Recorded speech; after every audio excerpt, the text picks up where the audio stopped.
Europe में लगभग ये फिनलैंड के पास लगभग ऐसे बहुत सारे झील हैं जो काउंटिंग में हजारों के आसपास हैं। तो इसी तरह से इस कंट्री को कहते हैं कंट्री ऑफ 1000 लेक्स, 1000 झीलों का देश। इसी में बन जाएगा 1000 झीलों का देश,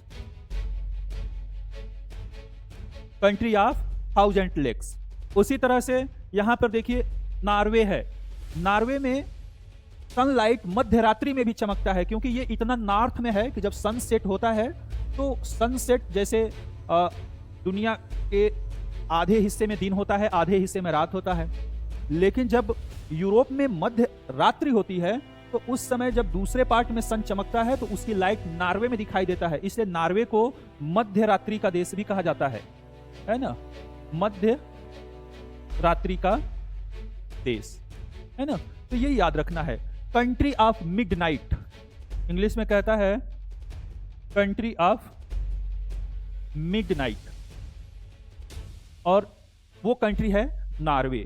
उसी तरह से यदि स्टूडेंट कहता है कि कंट्री ऑफ एड्रियाटिक, एड्रियाटिक ये जो पार्ट है इसको एड्रियाटिक सी बोलते हैं, और एड्रियाटिक सी के पास जितने देश हैं यहाँ पर Slovenia, Croatia, Bosnia Herzegovina, Montenegro, Albania, Greece, इस तरह के सारे देशों को कहा जाता है कंट्री ऑफ एड्रियाटिक,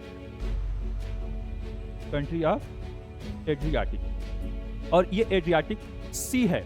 उसी तरह से यहां पर पूछता है कंट्री ऑफ ब्लैक सी, तो वो कंट्री जो ब्लैक सी को टच करते हैं, कौन कौन से टच करते हैं कंट्री, तो यहां पे देखिए फर्स्ट कंट्री है तुर्की, यहां पर बुल्गारिया, यहां पे रोमानिया, यहां पर यूक्रेन और यहां पर रसिया। तो ब्लैक सी को टच करने वाले देश कंट्री ऑफ ब्लैक सी के नाम से जाने जाएंगे। आपका आंसर होगा तुर्की, Bulgaria, Romania, Ukraine and Russia.